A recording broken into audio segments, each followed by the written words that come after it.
revolutionaries inspiring the sustenance of our evolution. I'm Charles C. Patton. And I'm Natasha McKnight. Welcome to the R.I.S.E, a dialogical series aimed for the essential awakening of the mind, body, and soul. Through unfiltered, edifying discussions, allowing collective and individual consciousness to thrive. Let's get straight to it. What would the differences be? What would the expectations? Like what you said, would the expectations of a polyamorous relationship be different? For me personally, I wouldn't want them to be different at all. Like the expectations that I have in a monogamous relationship, it's the same way. It's just more people. Right. Like we were talking about the other day, cheating. Yeah. That's a no-go. Yeah, I would take that just as seriously. Like even if you were cheating on the other person. So let's say. Oh really? Yeah. Oh wow. I would take that just as seriously because it's like that's gonna affect. Because even if they cheat on the other person, they cheat on you. Right. We're all in this together. Wow. You know what? I never. No, we were saying that earlier, but I never thought about that. Right. That a polyamorous relationship could look like, but it never like hit in my mind that it would be just like being in a regular relationship. Yeah, because then I think people don't. I think when they hear like polyamorous, they don't take it seriously. Okay. Like they don't think it's a real relationship, right? So then they're thinking, okay, well I'm gonna I can do what I want to do, and you're not gonna be upset about it. Is that even a polyamorous relationship though? No, I wouldn't consider that one, but I feel like people who get into one, because a girl, she posted on her story that she was asking, those questions you can post on Instagram. She was asking, would you get into a polyamorous relationship? Why or why not? And people were saying, what were people saying? They were like, yeah, because that means that we can have more fun with different groups of people, and like they had that sounds more like a swinger type right thing. They didn't have like it's not their a legit reasonings, right? Okay. And the people who were against it were like, no, I could never, like you would think that it's okay to cheat. Okay, because people have misconceptions of what a polyamorous relationship right. is. Okay, so what is a polyamorous relationship in your definition? In my opinion, it's a relationship between more than two people.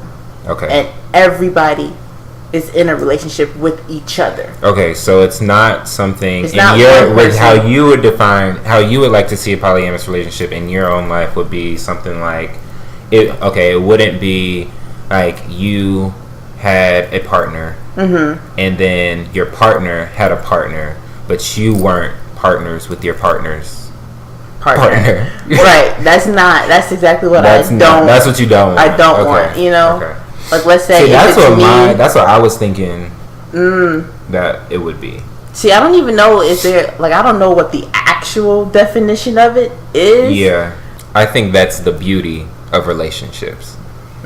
Because I feel like every relationship is different in its own right. Everyone has the opportunity. Let me say that everyone should have the opportunity to define their own type of relationship and what works for them. That's true.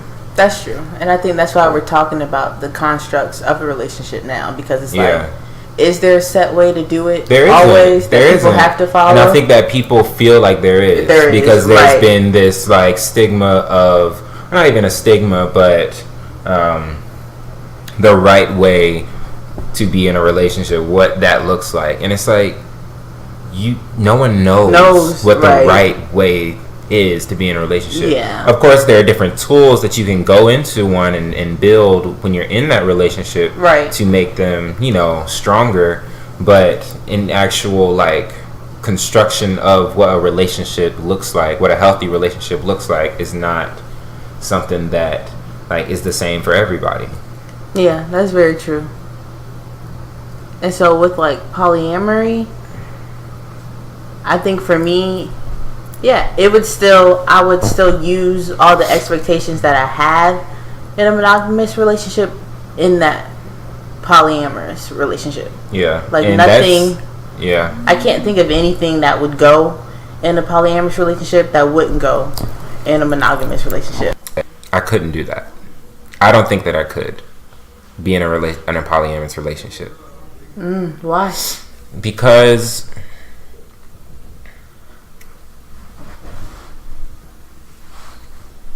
I don't have a good answer. But I just, in viewing that, in your definition of what, polyamory means, I don't think that I could do that because I don't really want to give that much of myself to multiple people, if that makes sense. Yeah, that does. Because that, and I know that it for different people, but for myself, that's a lot of me going around. That is. And of course it might not feel like that once you're in it, so I can't really speak for that because I haven't been in one, but I would be very apprehensive to enter into one. Now, so what about an open relationship? that's something that clicks more in my psyche. Like that I understand that doesn't make me want to run away. Because in my definition of what an open relationship is I am with someone who is my main partner, and we happen to have, or we have the freedom to experience other people in a way that we might not have experienced ourselves in order for us to grow as people. Because I don't want my partner to feel that they have to get every single thing from me. I know that people grow in their experience with other people, in their relationships with other people. They can find them different parts of themselves within different experiences with different people, or different experiences, period. And I want my partner to grow with me, or to grow as a person, even if it's not with me. And I want to grow also. So I feel like having that freedom, having that open door for that to happen is an opportunity for us both to grow together, even if it's with other people. So would you guys, how can I word this? So you all would just naturally just meet other people, and then would be, how often would that happen? Even if you would put, in my opinion, even if you would put a limit on how often it would be, that right there would cause, in my mind, would give a constraint that is limiting to them and to me. Okay. Because I would want them to not go out and try and find people, you know what I'm saying? But like, if they were going about their day and they happened to meet someone who they found interesting or who they felt a connection with, who am I to tell them, oh no, cut that off? Right. Like, I don't want to do that, and I wouldn't want my partner to do that for me. Right. Now, I want to share in the experience with my partner. Not necessarily the sexual, the other person? Not necessarily the sexual experience if they have one, but an experience of how they made you feel. What did you learn? How do you feel like this is making you grow? Okay. Do you what do you feel when you're around them? That type of thing, because I want us both to grow and us both to communicate always and have an open dialogue with anything and everything, and that includes your experience with other people. So would you have multiple people that you would have those experiences with at one time? So you have your partner, and then let's say you meet someone, and then you want to experience stuff with them, but then you meet another person on top of that. Yeah. Would you? I would not.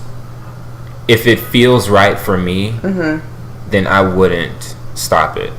Now, if I do have a feeling of, okay, this is too much, then yeah, of course, I would end that, would dead that, or would translate that into another type of relationship as like maybe something that is more like platonic, or something that is just on maybe speak when we see each other type basis, or something like that, you know? Do you think you and your partner would like sit down and have like we would have some sort of like I don't want to say, because you said, you know, you don't want any constraints or anything with it, but do you think y'all would have to sit down and talk about boundaries? We would have to, and it's ever changing.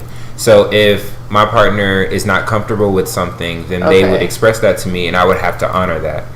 That's the point of me having a main partner, me and whoever that may be, so that we can continue this journey with each other. You know what I'm saying? Right. Because there's going to be jealousy within it, but we need to have that open dialogue and that freedom to express that when we are jealous or when we're not comfortable with something. And I don't want it to be a situation where I'm comfortable with something and they're not comfortable with something. No, it has to be a mutual understanding. Right. You know, if you're not comfortable with something, say we're in a relationship together.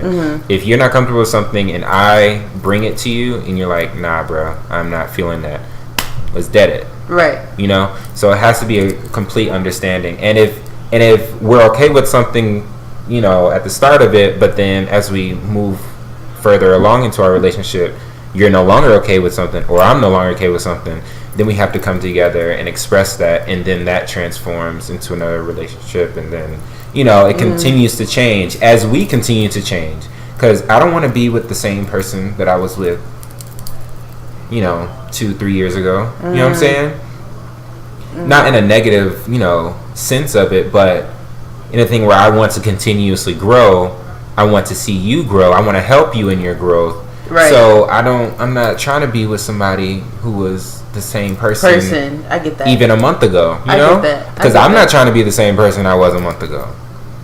I'm trying to continuously grow so we can do this thing together, you know? And I feel like that causes, that forces us to communicate. That forces us to be honest with each other. And that forces us to have an open dialogue and an open acceptance, a full acceptance of one another for who we are and what we want. See, I don't. You don't see it like that? No, I mean, I definitely get like where you're coming from. I definitely get it. Like, in theory, I get it. Like, if that works for you, I get how that would be like it would be a great situation. Yeah. I think for me, nothing about that is really appealing to me. Okay. Because at that point, I don't think I would want to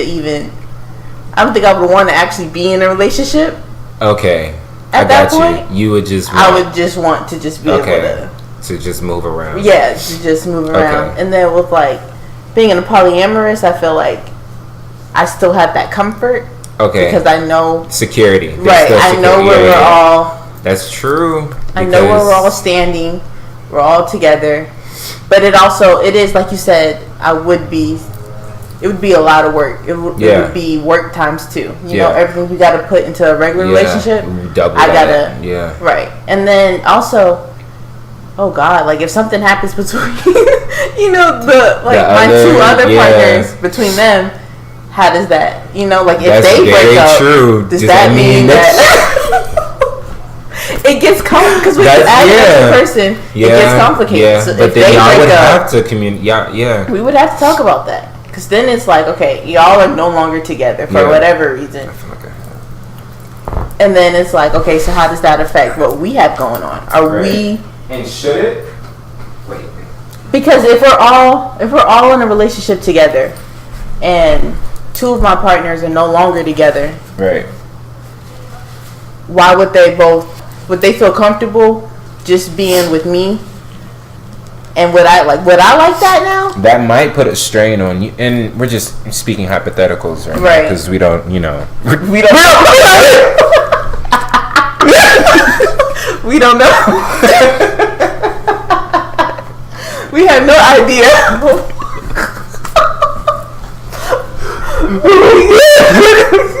We are saying all of this based on our imagination. No, but seriously, like it's how we would want. Exactly. But it's like, because I don't necessarily see that still working out I mean, it doesn't for the long run, right? Because I know it doesn't have anything to do with their, how they feel about me. But you're talking about if the two of them split, right? If they decided they didn't want to be together anymore, it wouldn't change their feelings towards me, but it would change how they would have to interact, towards me. Yeah. And so then at that point, do they just walk away from it completely? And then it's like, oh God, that's a whole. That but even really complicated. Even to not complicate it as much, is sex an important part of a relationship? Oh, of course. I think. Yes, it is. Yeah, I think that's definitely like a. But see, that makes me think of this though. What? People are always like, well, you know how some people want to wait until marriage to have sex, and but then by all means, right? But then some people are like, well, no, because I need to know what I'm getting into with you sexually. But even with that argument, is that what do you really want? But can you improve? Because I feel like you could definitely it takes some work. But you could, of course. And if you really, and I feel like if you really care about somebody, then it's not going to be that much of an issue if y'all aren't having sex. Right. That makes sense. Yeah. But what if it's bad though? What if y'all are having sex and the sex is bad? Is that grounds for a breakup at that point? Is that after marriage? No. I'm saying let's say I was moving away from the marriage thing. Okay. But let's say you're just with someone, you're in a relationship. Yeah. And you're not satisfied sexually with that person. Right. What do you do?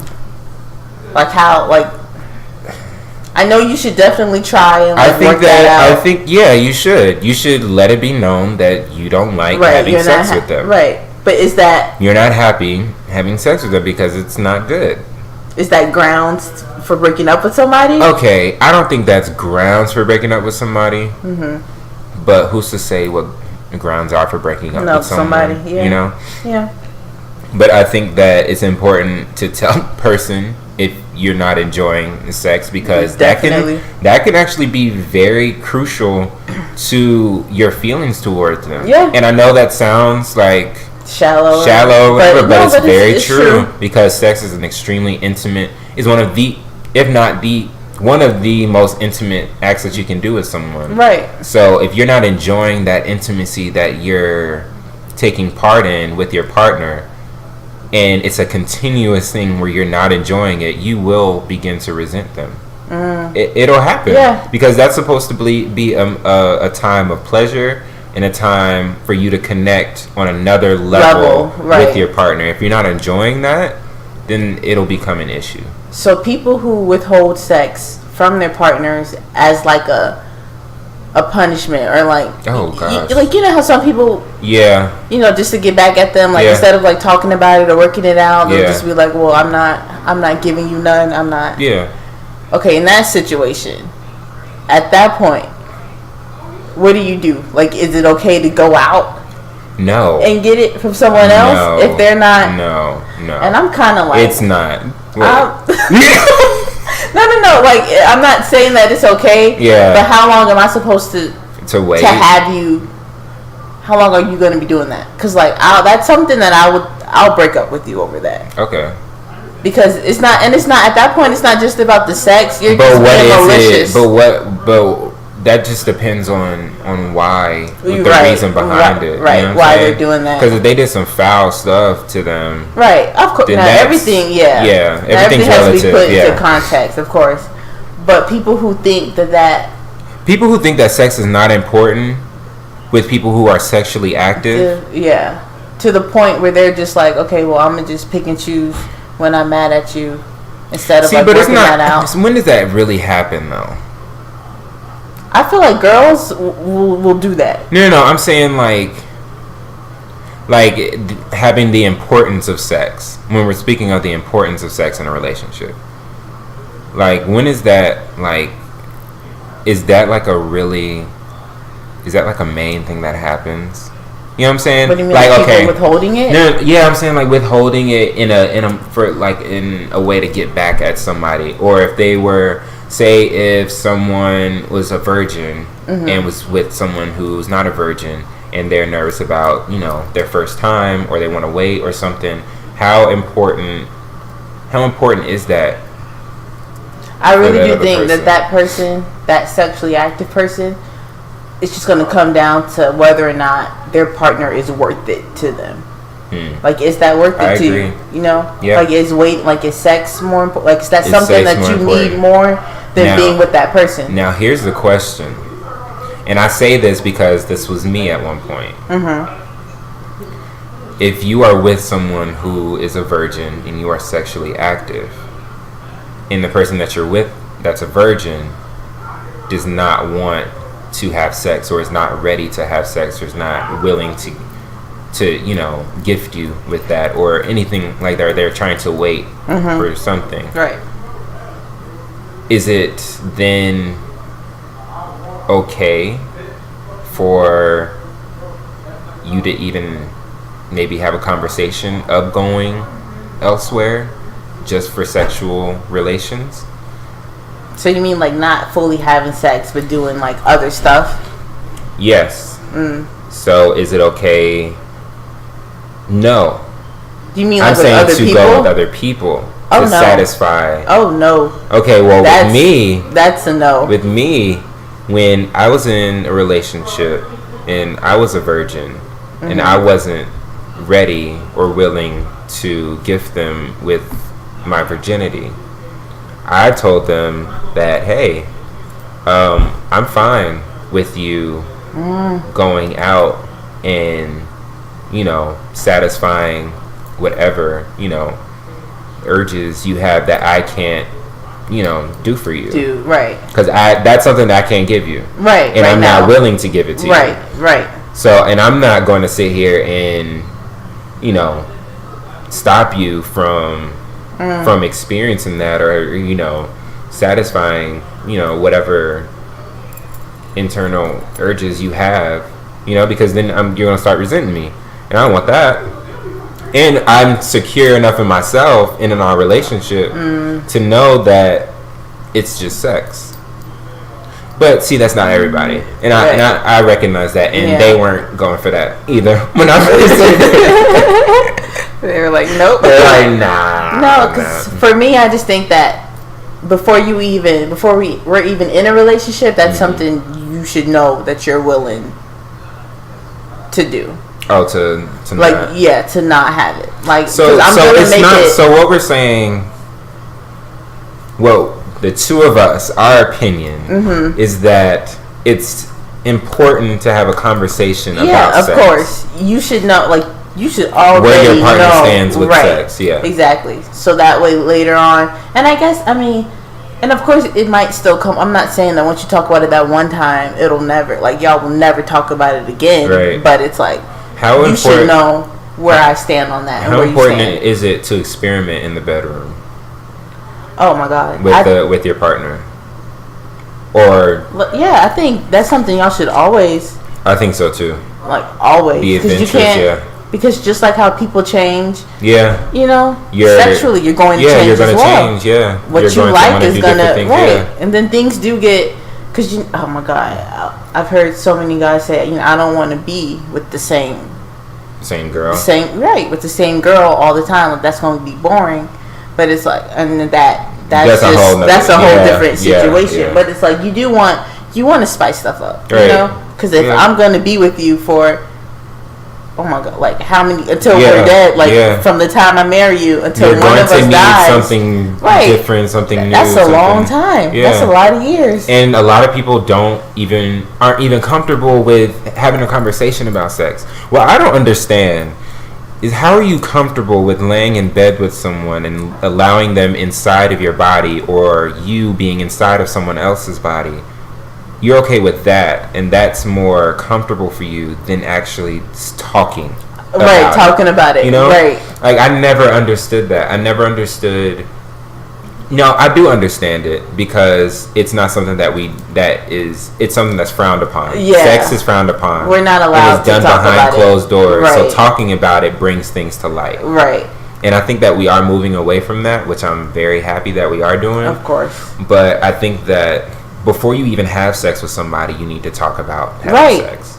You need to know what you like, what you don't like. They need to know what they like, what they don't like. And so that you can have an enjoyable experience. But also, though, because sex is so taboo, most people don't know what they like at this point because they've never been given the room to experiment, right? Or they never thought that it was okay to experiment because it's so taboo. And so I think first, you got to know what you like. You know, masturbation. That is very key. Seriously. It is. That is the only. That is the first. Like we were saying with happiness, if you don't know how to be happy with yourself, how you gonna be happy with somebody else? If you don't know what you like for your own self, how are you gonna expect someone else to find that for you? Exactly. And that's another thing that ties into with your partner.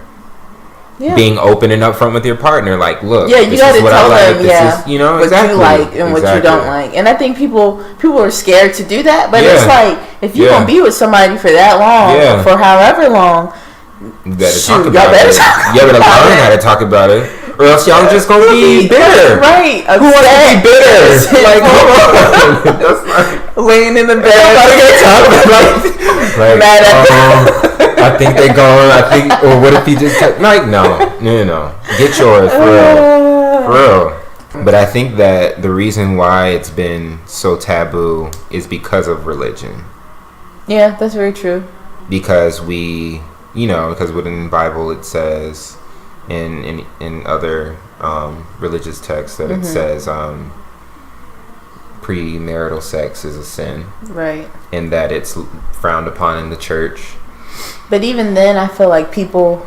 And it's crazy how it's frowned upon in the church, but everybody up in there doing stuff behind closed doors. That's what's funny. That's the first thing, just the judgment the of hypocrisy that. With that. But that's a whole... But even if you do wait until marriage, even then... It's still taboo. Exactly. People are still scared to talk about it, and I'm just like, God created sex, so I don't understand why is it so? Yeah, and if you're and especially if you're married, not especially, but if you're married, if we're talking about in a religious sense, like wait till you're married, whatever. It's your time to, right?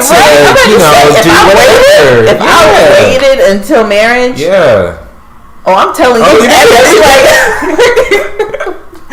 But okay, so how important is religion in a relationship? Like, is that? And here I go. Is it important for you, specifically for you, Natasha McKnight? Is it important for your partner or partners to have some sense of spiritual awareness? Yes, that for me, that would have that's a must-have. That's a must. Okay. Because it's a big part of my life and who I am. And so they don't have to be, because in the Bible it talks about being equally yoked and stuff like that, and that and that gets really that gets people really confused, because it's like, okay, do they have to be my same religion? Do they have to be on my level? Do they have to go to church as often as I go? Do they have to pray as often as I do? And I think for me, more than anything, I just want you to be willing to grow in it. Yeah.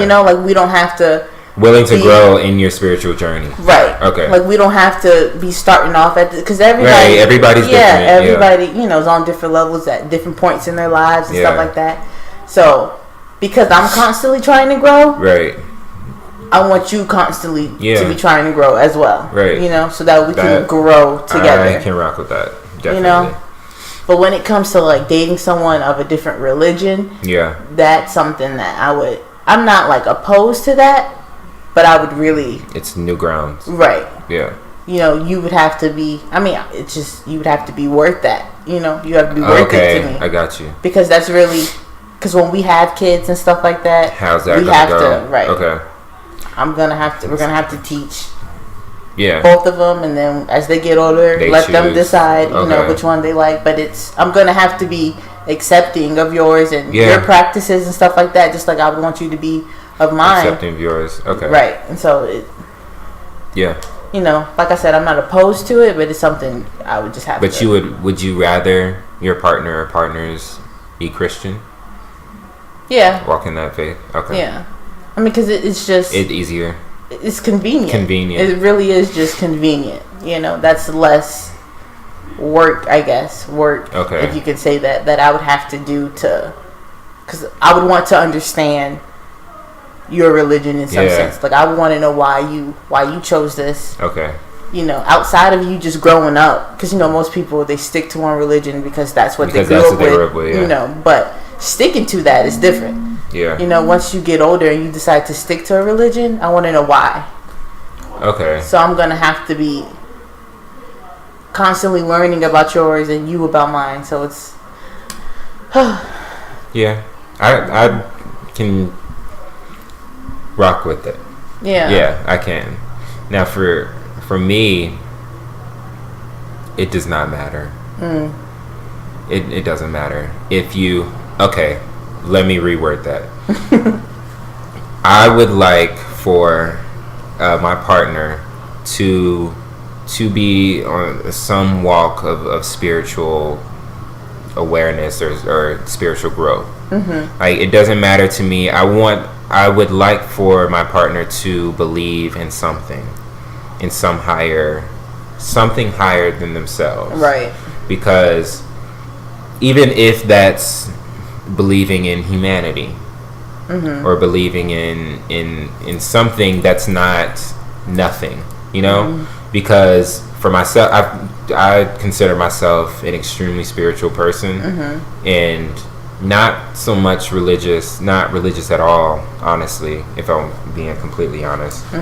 But as long as they have a curiosity of the unknown and want to continuously search for that and have conversations about it, meditate, pray, go to church if that's what they want to do, or that's their method of practicing their spiritual guidance of some sort, then I'm definitely that's extremely important. I'm with you on that. It's extremely, extremely important, because if we're both going to grow, we need something else helping us to do this. Right. We can't just do it ourselves. Right. So, and like you said, it's convenient.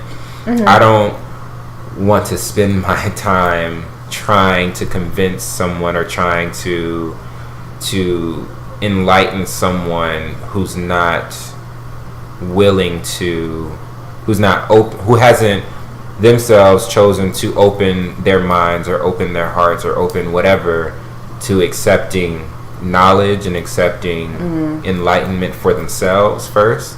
Because in that sense, it becomes like me almost preaching, almost teaching, rather than us learning together. Right. Even though we will learn from one another. Right. But I'm not trying to do that within my relationship. So if you're in a relationship with someone that is of a different, religion or belief, should you be trying to convince them? No. Because I feel like I was saying this on a standpoint of if they didn't believe in anything. Okay. That was from what I was saying, because I've already accepted that if they are from different. Because I grew up Christian and I'm grew up Christian, but like I was telling you earlier, Christian just never really clicked every single thing that I believed or felt on a spiritual sense. Like it was limiting to me in my own mind. It just felt that way. Could you be with someone that was atheist? I was watching Oprah's Super Soul Sunday, and she had someone on, and I think the title of the video was "An Atheist in Awe." And I think if I'm remembering correctly, the video was about this woman. I think she was an athlete, and she was an atheist, but she marveled at the creations, or the like the waterfalls, rainbows, sunsets, people's interaction with one another, love, all of these things that she could see or she could feel, but she didn't equate that to a higher being. She equated that to the earth itself and our connections with one another, if that makes sense. Yeah. So if it was like that, but even then, I don't even know if that would be considered an atheist, but she considers herself an atheist, and I'm not here trying to tell people what they are. Yeah. So in that sense, I believe I could be, but then again, I'm not sure. I don't think any of us are really, unless, because who you fall in love with is who you fall in love with. Yeah. So that's the thing. I feel that. To be or not to be. That is the question. What is love? What is love? Oh my gosh, I can't define it. Like I've never seen a definition that's hit right. Right, that was like, oh my gosh, this is it. Right, yeah, honestly. Well, someone did say, though, I can't remember who it was or where I read this at, but it's like, love is really giving someone the opportunity to hurt you, but trusting that they won't. And that kind of, I understood that. I think I could relate to that a little bit as far as like, love is a risk in a way, like when you love someone. No, what is love? What is love? What is the essence of love? That's not something that I can. I don't think any of us can define it. I think we can try to. But I feel like it's it's different for different people. Okay, like people experience love differently. Okay, and people express love differently. Yeah, like the love languages. The love languages. What are the love languages? Well, the 5 love languages. Basically, it's how you express and like to receive love. So it can be, like for me, mine is words of affirmation. Okay. That's one. Another one is quality time. So you like to spend quality time with people and you like to give your time to people. Mm-hmm. Giving and receiving gifts. That's another one. Physical touch. That's the 4th one. And the last one is acts of service. Okay. There you go. And these are ways that people accept and give love. Right. So it's not just how you want to be shown love, but it's also how you show love to others. I feel that.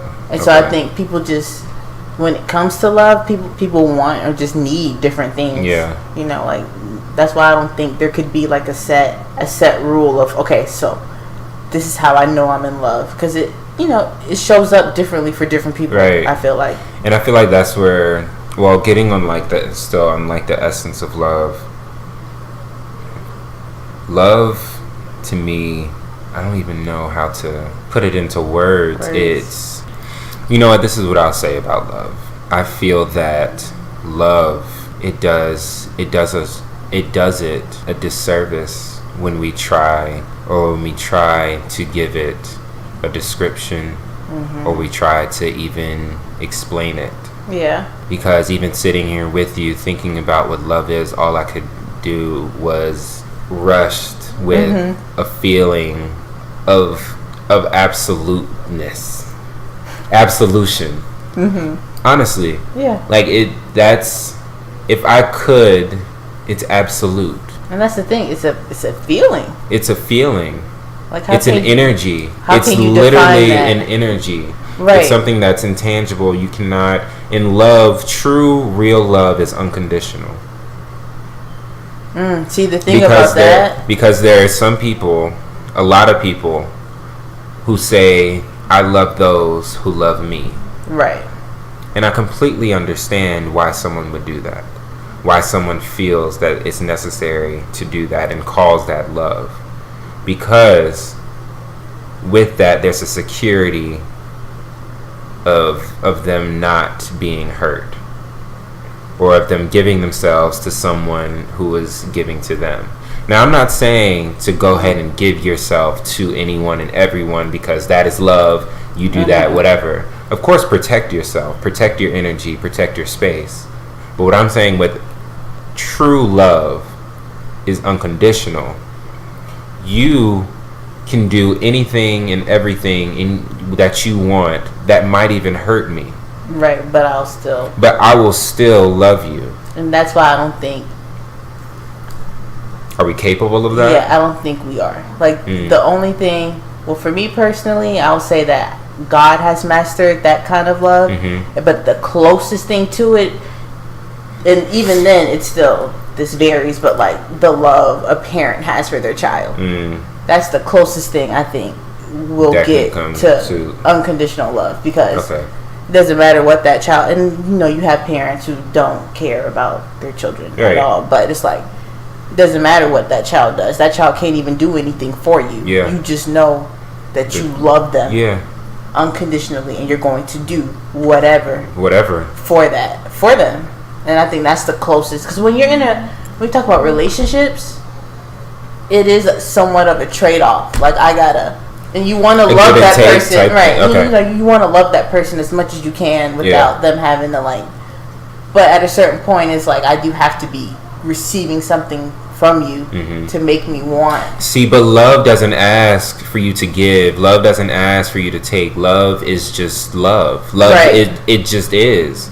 There's nothing that you can do. Like right now, Natasha, I can honestly say that I love you unconditionally. There's nothing that you can do, whether it's giving to me something that you define as love, or if it's taking from me something that you define as love, or if it's you maybe doing something that would hurt me or something that would make me like look at you differently. That won't happen, because I know in my heart, I've chosen to love you unconditionally, because that's just how I love. There's nothing in this world that you could do, or the people that I do love, and I would say that I do love everyone. Of course, people would be like, "Oh, but but no, like, I really do truly feel that I do love everyone, and I love everyone unconditionally."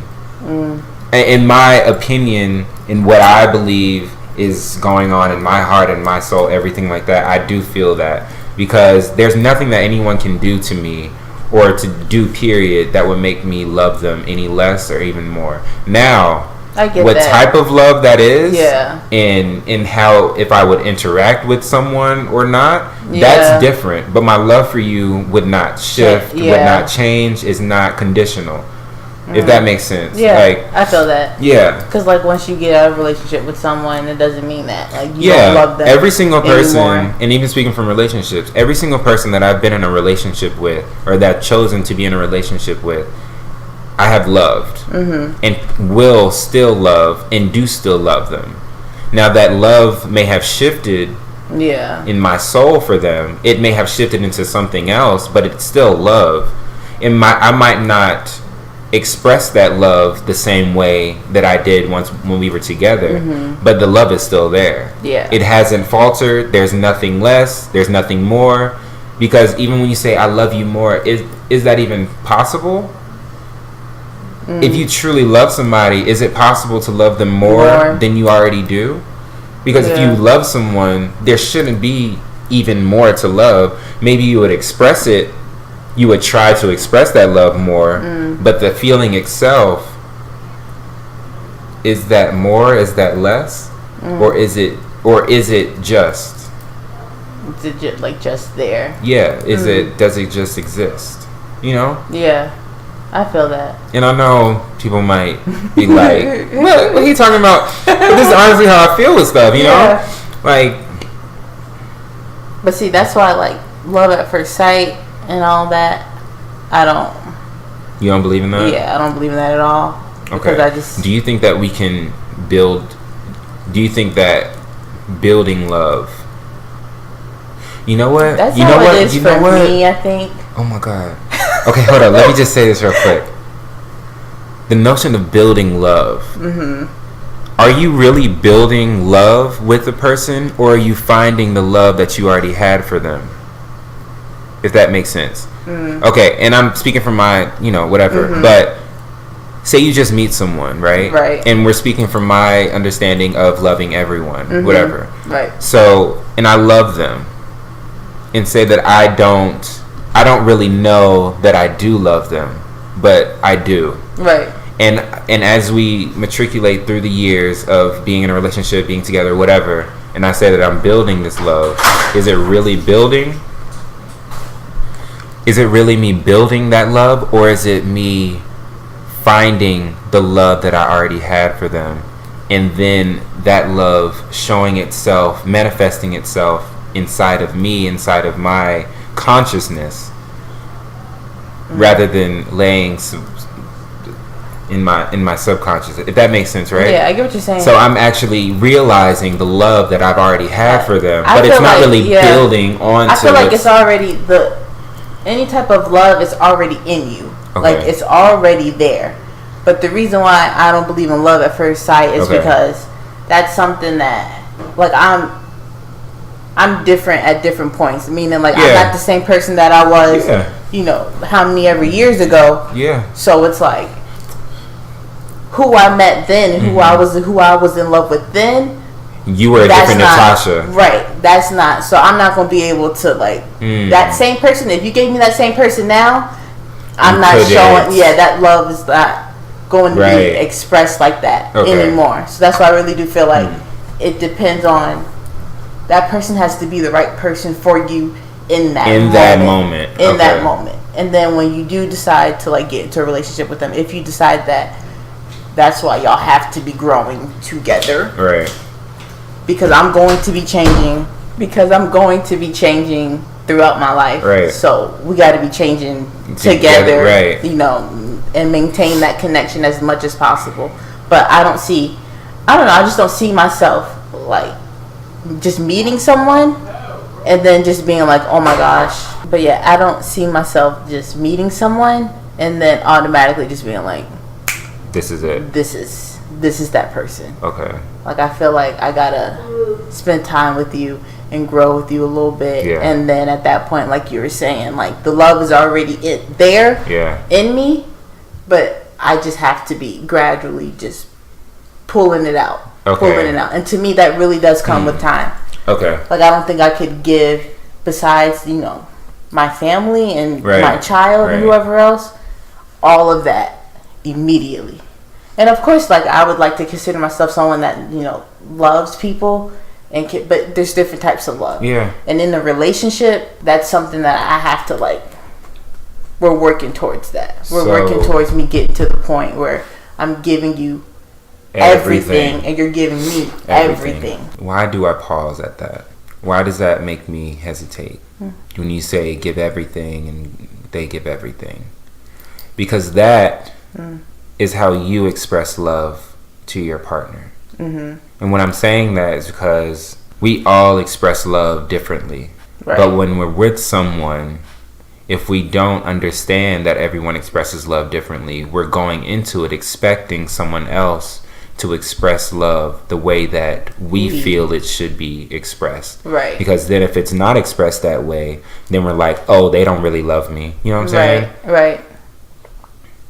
So in that, if we this going back to your 5 languages of love, right? And I'm you know, so, like, if we understand what our language of love, what our love language is, and we know how we want love to be expressed to us, how we want to see it manifest, is that how we should go about choosing a partner? Even if, let's say we choose a partner, let's say we choose who we fall in love with, because we know we really don't, honestly. Right. But let's say we do.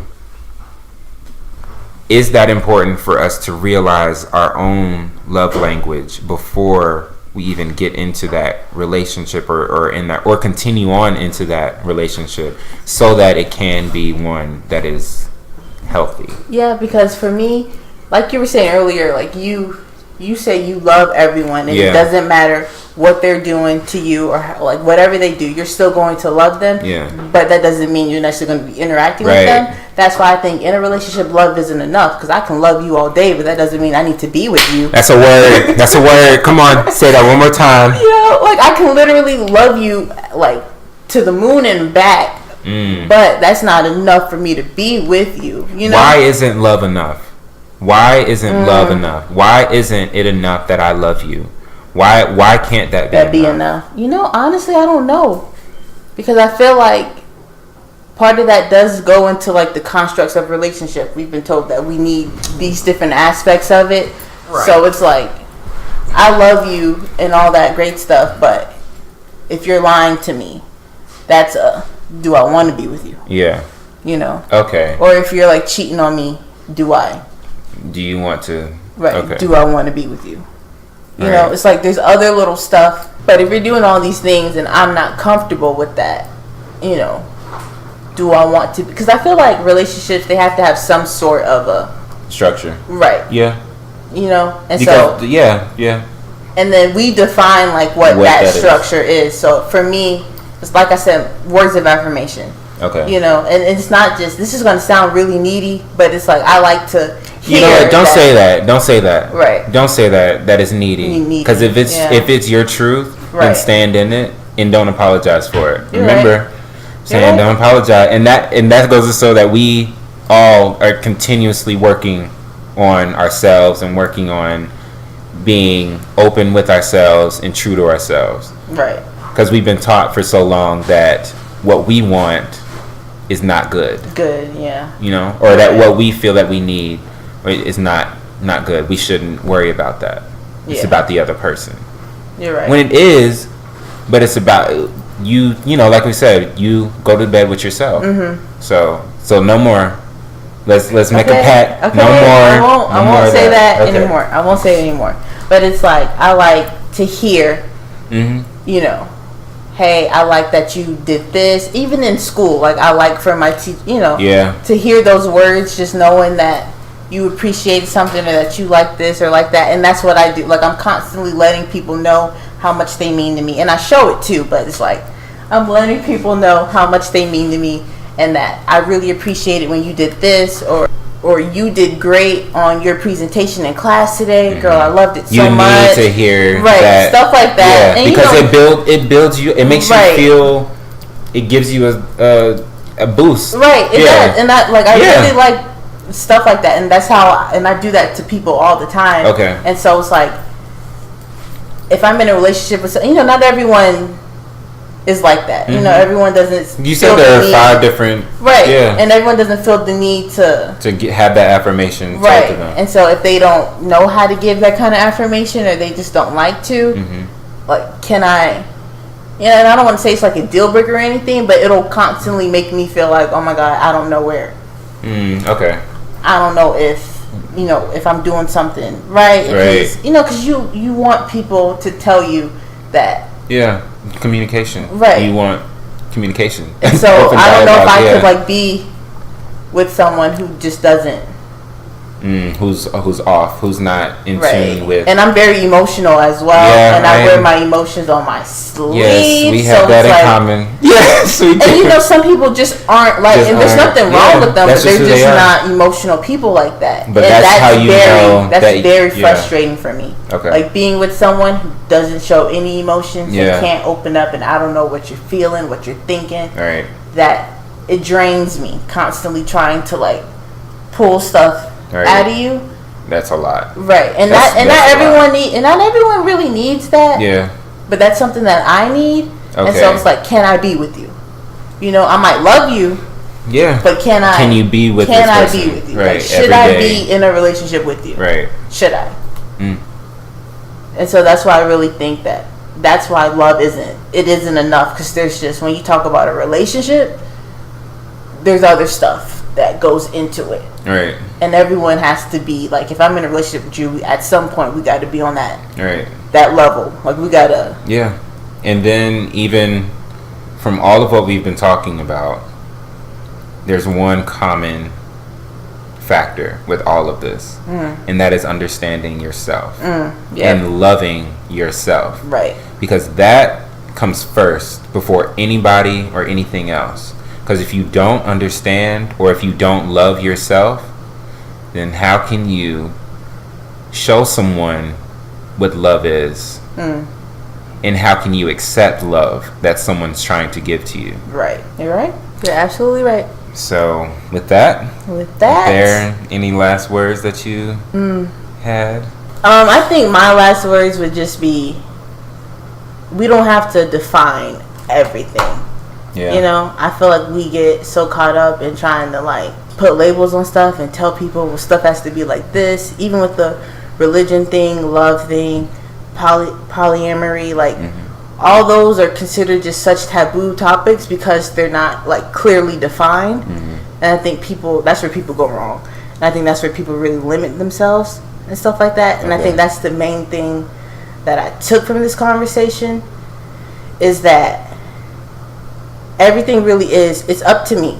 You know, like I don't have to be letting you tell me or let society tell me who I can love, who I can be with, how I should go about doing things. What it should look like. Right, what it should look like, you know, how long it should last, like all that good stuff. Like, it's up to me. And whatever makes me happy. And it is what it is. So yeah, those are my last words. I would say that the main thing that I took away from our conversation is it does not matter what everyone else thinks. Regardless of who you love, of what you love to do, anything of that matter is not reliant on someone else's opinions of you or what you love to do. Because, well, using that analogy, the sun doesn't ask if it's shining bright enough for the people on earth. The sun doesn't ask for our permission. The sun doesn't ask if we want more. The sun doesn't ask if we want less. The sun just shines. So just shine.